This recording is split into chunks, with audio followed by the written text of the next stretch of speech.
Welcome back for our next week of online learning, and we'll be continuing with genetic disorders. So, coming up, we have prenatal testing, gene therapy, RNAi, and pedigrees. So, you guys can return back to the notes that you have, and as we go through the PowerPoint that I have, I was also going to direct us to some pretty good websites and animations that I thought would help to allow you guys to better visualize the content and information. So without any further ado, we were discussing single gene disorders, and the genetic disorders that we were talking about are inherited in three different ways. We talked about autosomal recessive, autosomal dominant, and sex-linked recessive disorders. There are also sex-linked dominant disorders, but we're focusing on the other three patterns of inheritance. We'll be getting to pedigrees as well. So there are different ways that we are able to do screening of the fetus as it's developing. In prenatal diagnoses, we are able to diagnose for a genetic disorder, and it can be done in two major ways. Starting about 14 weeks during pregnancy, something called an amniocentesis can be performed. And in an amniocentesis, there's a sampling of the amniotic fluids, and there's a pretty long needle that's used in order to do that. But some of the amniotic fluid is withdrawn. Within that amniotic fluid, there are fetal cells, and using a centrifuge, there is a separation of the fetal cells that are then cultured, and several weeks later, we can get a karyotype. And as you guys had done in class, you are able to diagnose various genetic disorders from a karyotype to see if there's potentially a missing chromosome or an extra chromosome. So we can look for particular genetic disorders, one of which may include Down syndrome. Another amniocentesis has now more recently been replaced in general with some quad screening, and there is lower likelihoods that the fetus may be affected with that type of testing. Chorionic villus sampling is a type of prenatal testing that can be done even earlier, as early as 10 weeks. So the earlier that the test can be done, the earlier that the family can plan. The chorionic villus sampling involves so instead of inserting a needle through the abdomen, there's a tube inserted through the cervix. And a sample of fetal cells is taken from the chorionic villi. So the time at which the sample is taken between an amnio and a CVS is different. The method by which the cells are obtained between an amnio and a CVS is different. But the interpretation of the results is similar in that you obtain the fetal cells, you create a karyotype, and you're interpreting the karyotype in order to look for a particular genetic disorder. With an amniocentesis, it's possible to look for various neural tube defects. However, in a CVS, one would not be able to do that. Now, in terms of genetic disorders, a genetic disorder involves something faulty in terms of protein production. So with a genetic disorder, either the protein may not be produced, or there could be too much of the protein that's produced, or the protein that's produced may be mutated in some way. But no matter the genetic disorder, it is as if there's a defective gene that the person has. So with just autosomal recessive disorders,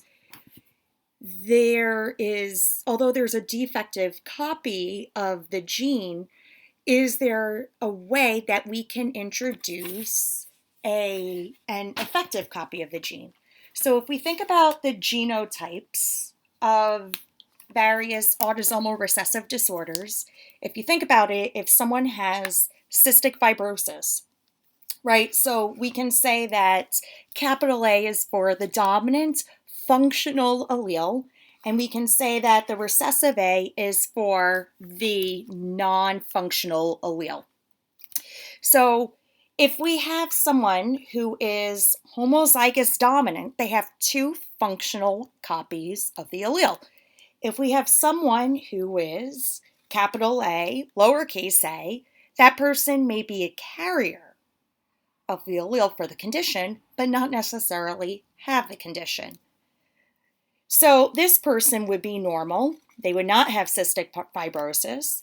This person also would be normal and not have cystic fibrosis, but in this case, we would say that the person is a carrier. However, if the person has two of the recessive alleles, then that person would have cystic fibrosis.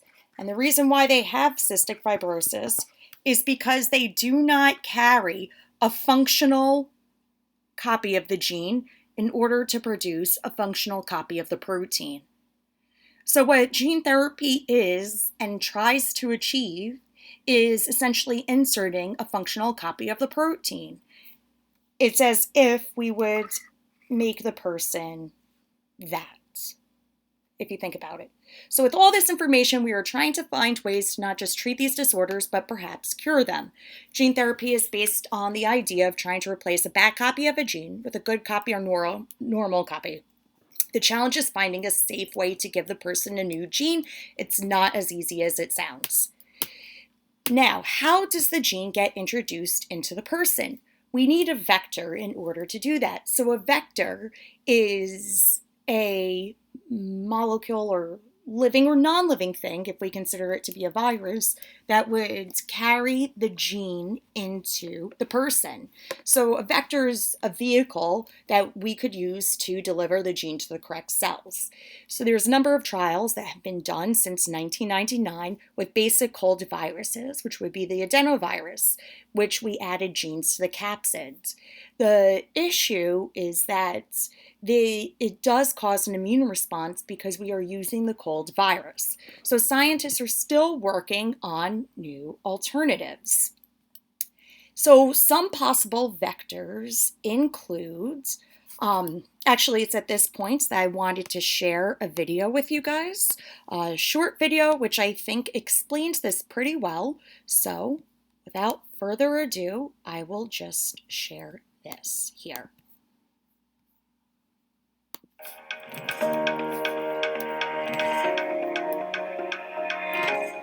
Genes make us who we are. Are we tall or short? Do we have blue eyes or brown? Our genes hold the answer. What if part of a gene is defective or missing? Or if a gene changes or mutates? It can cause a disease like cancer. Enter gene therapy. Among other things, scientists can replace a bad gene with one that is healthy, add a new gene to perform the function of a defective or missing gene, or they can turn off a problem gene. How do they do it? Say scientists want to add back a healthy copy of a gene to cells. They need an efficient way to do it. So scientists use vectors or vehicles to deliver a gene. The healthy gene hitches a ride in the vector. Viruses are one kind of vector. Scientists modify a virus to remove its ability to cause a disease. The modified virus can then be used to carry the healthy gene into a cell. Gene therapy can happen on cells inside the body, or can happen on cells outside, and then transplanted back in again. Genes make us who we are, and gene therapy holds great promise for a healthy future. Now, Gene therapy is still being explored and investigated as to how we can better use and develop it, but possible vectors include these. Is it possible to use something called a retrovirus, an adeno-associated virus, which they've been using in certain genetic disorders associated with vision, herpes simplex virus, liposome, and something called naked DNA. So those are all vectors, which are just molecules that would potentially be used to deliver the gene into the person. There are different challenges with gene therapy, such as how the gene may be delivered and how it's activated, and quite notably, how it would be received by the immune system and if there's an immune response, because keep in mind that it's a virus that would be entering the person's system. And viruses affect our system because although they cannot replicate on their own, they enter our cells and they take advantage of the fact that our cells can read their genetic information in order to reproduce more of them. So the idea behind gene therapy is using a virus or a liposome in order to introduce a functional copy of the gene. So there have been more recent successes with gene therapy. Something that's happened much more recently involves a success with sickle cell anemia, and there was a patient that responded positively to sickle cell anemia gene therapy, and that's something that's still being explored as we speak with more trials. Now, that's all the stuff that we're talking about right now is the introduction of a functional copy of a gene when there is not a functional copy of the gene. So going back to here, what you guys see is the example I gave here with cystic fibrosis, and that's when the protein was not being produced. And this is evident in various sex-linked recessive disorders or autosomal recessive disorders.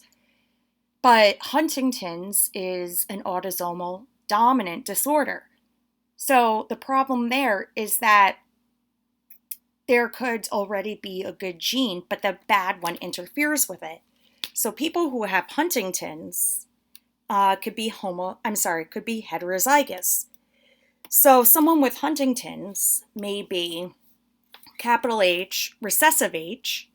So the reason why they have the genetic disorder is because they have the capital H, which gives them the genetic disorder, but they do still have the functional protein, or they do still have a functional gene. So is there a way in which we can interfere with that?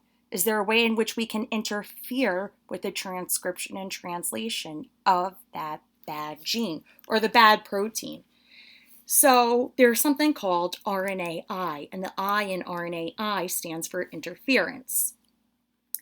And for this, I have a very good TED-Ed that I think gives a very good analogy to explain everything that's going on. So I'll show that now.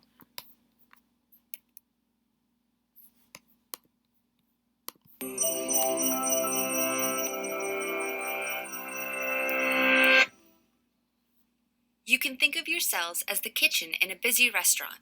Sometimes your body orders chicken. Other times it orders steak. Your cells have to be able to crank out whatever the body needs, and quickly. When an order comes in, the chef looks to the cookbook, your DNA, for the recipe. She then transcribes that message onto a piece of paper called RNA and brings it back to her countertop, the ribosome. There, she can translate the recipe into a meal, or for your cells, a protein, by following the directions that she's copied down. But RNA does more for the cell than just act as a messenger between a cook and her cookbook. It can move in reverse and create DNA, it can direct amino acids to their targets, or it can take part in RNA interference, or RNAi. But wait, why would RNA want to interfere with itself?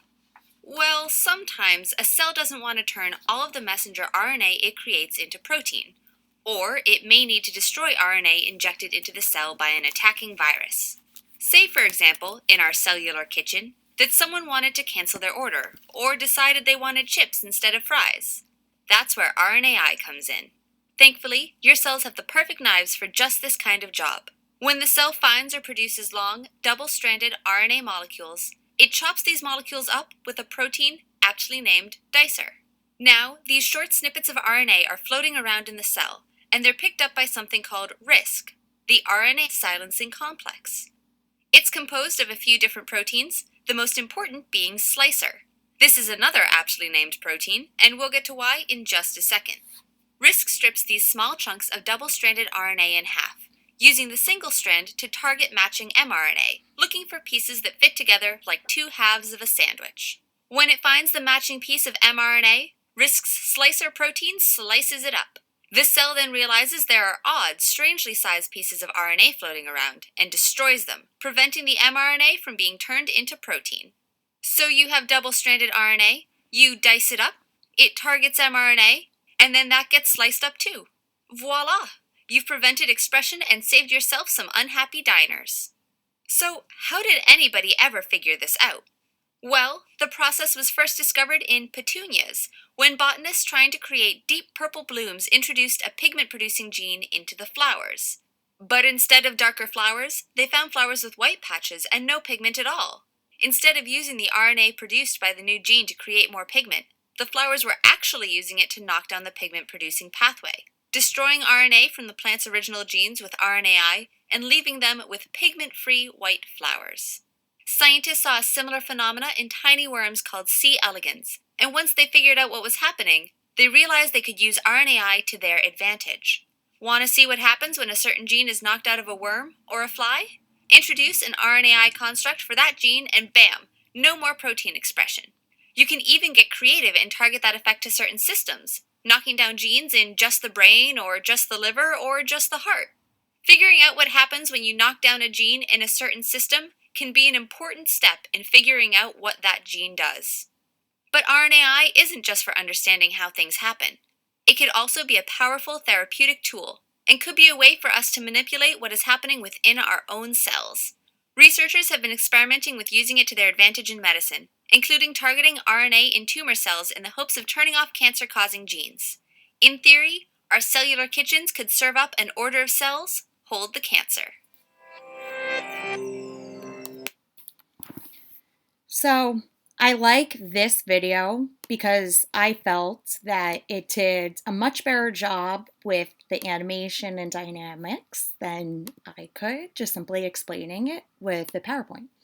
And as with many things in science, this was discovered accidentally. As you guys had seen, it was discovered when some botanists were working with petunias. So they discovered that this RNAi was functioning naturally in the flowers, and they wanted to see how they could naturally harness that for us to use. So here is, so RNAi takes the RNA and basically dices and slices it. So the cell produces more RNA than it needs and has a mechanism by which it can control the mRNA that it produces. So cells have a system in place to protect against some viral infections. They recognize viral mRNAs and degrade them, and any that look like them, including those normal ones in the cell. So going back to the idea with Huntington's, there could potentially be a way that cells could use RNA interference in order to silence the expression of the Huntington protein that one would not want expressed, that would lead them to have Huntington's. Now, what we have here is everything about pedigrees and pedigree charts. We talked about different genetic disorders and various patterns of inheritance. And a pedigree chart is a diagram in which several generations of a family and the occurrence of certain genetic characteristics can be shown. pedigree charts show a record of the family of an individual. So we can use pedigree charts in order to determine the risk of passing down a certain genetic disorder, but it doesn't have to just be genetic disorders. It can be general genetic traits as well. So I have here this chart that I hope you guys can see and that I will work through with you. And on this page, so I'll have to make this bigger, but on this page is 3 different pedigree charts, and each one of these follows a different pattern of inheritance. The top pedigree shows the inheritance of a sex-linked recessive trait. Notice that only males are affected and the trait has skipped a generation. Why? So with sex-linked recessive traits, we know that the trait is more likely to occur in men because they only have 1 copy of the X chromosome. In order to have that recessive trait, they only need 1 of those copies of those alleles in order to have it, whereas women need 2 copies of the X chromosome. When we interpret the genetic chart, a square represents a male, a circle represents a female. The Roman numerals represent the different generations, and you can number the people within that generation. So for the first one here with this, in the sex-linked traits, I'm just going to use capital A for the dominant and recessive A for the lowercase a for the recessive. In here, if this man has the sex-linked recessive traits, he has the recessive allele. So what we could do here is we can put X, the recessive A, and then Y. For this man who does not have the trait, we can put X capital A, Y. If this female has the recessive traits, she would be X lowercase a, X lowercase a. If this female does not have it, she would be X capital A, X capital A. If this female does not have it, but she's a carrier, she would be heterozygous. It's not possible for a man to be a carrier because he either has it or he does not. In some pedigrees, it's not going to show females as carriers. In some pedigrees, it will show the carrier. Here it does not. So let's go to the question. It says, what is person B's genotype? Okay, so there's person B. Here's person 1. Well, automatically, in any sex-linked recessive pedigree, you can always tell the man's genotype because the man is 1 of 2. So since this male has it, we know that he's X, lowercase a, Y. We know that this male, because he does not have the trait, he's X capital A, Y. But we still didn't answer the question, which is, what is person B's genotype? So person B is right here. So first of all, that's a female. So we know that person has to have 2 X chromosomes. We also see that that person does not have the genetic disorder. So we know that that person definitely has a capital A. However, if you look at the children, generation 3, person 6, this is a man who does have the genetic disorder. So here we can put that he is X lowercase a, Y. If he's X lowercase a, Y, he did not get the recessive allele from his father because his father does not have it. In order to get this trait, he got the recessive allele from his mother. His mother doesn't have the trait, but his mother had the recessive allele. So the mother is a carrier. The mother is a carrier. Now in this pedigree that we have here, she's not shaded in halfway. On some pedigree charts, you'll see it shaded halfway. On some you will not, as I said. So actually all over the pedigree, we could say that this male's X capital A Y, this male's X capital A Y, this male is X capital A Y. This female right here, because she does not have a trait because she's not shaded in, she's X capital A. However, from her father, who does have this sex-linked recessive trait, he can only pass on the recessive allele, which means that she is a carrier for this. So this is a pedigree that shows a sex-linked recessive pattern of inheritance. This can be true of colorblindness, Duchenne muscular dystrophy, or hemophilia. But I just used the generic A to show you guys that. Then for the next one. The next one shows. This shows inheritance of an autosomal dominant trait. Notice the trait appears in each generation and that each affected individual also has a parent that is affected. It is autosomal because it is found equally amongst males and females. And the one genetic disorder that we talked about with this was Huntington's.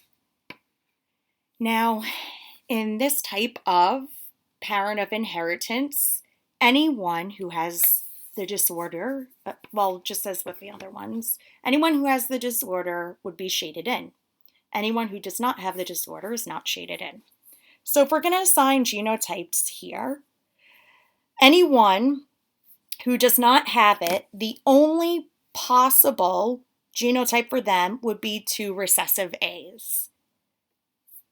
If the person has it, it's possible they could be homozygous dominant, or it's possible that they could be heterozygous.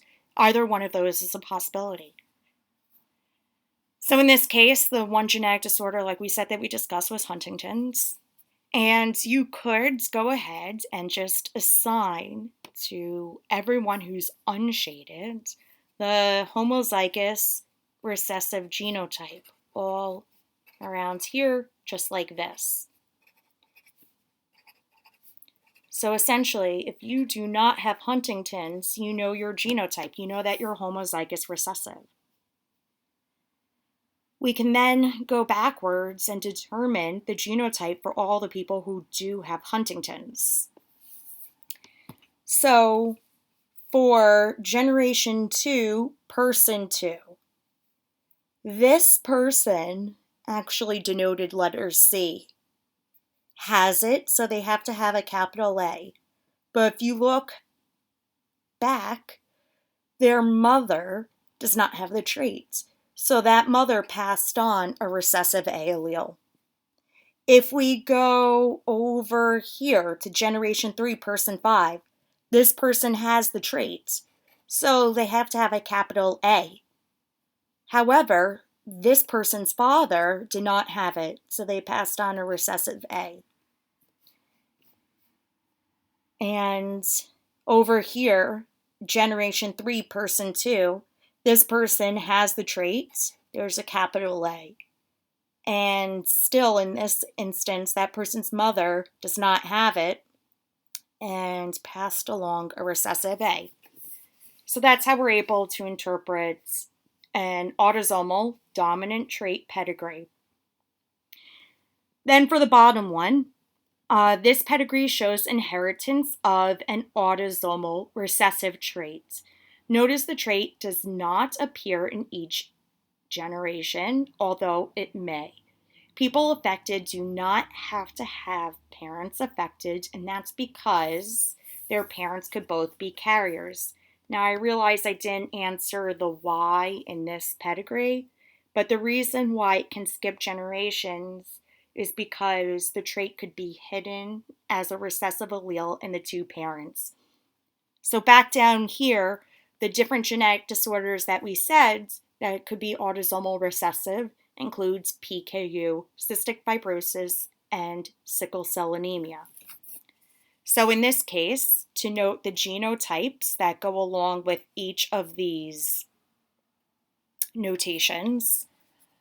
If the person has it, then they would have two of the recessives.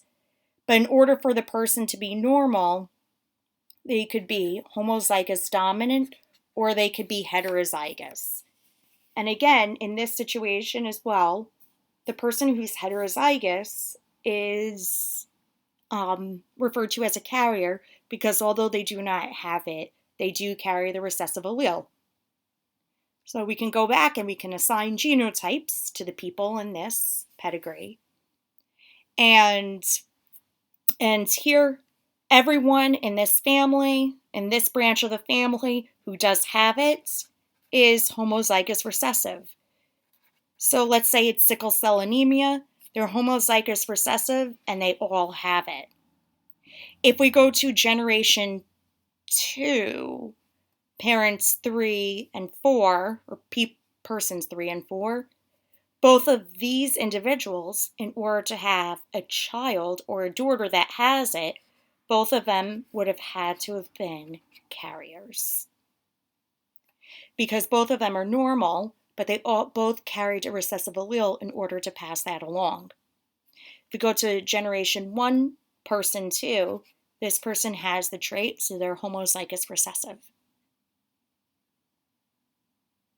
So that's an introduction to pedigrees, and I hope that you found that helpful.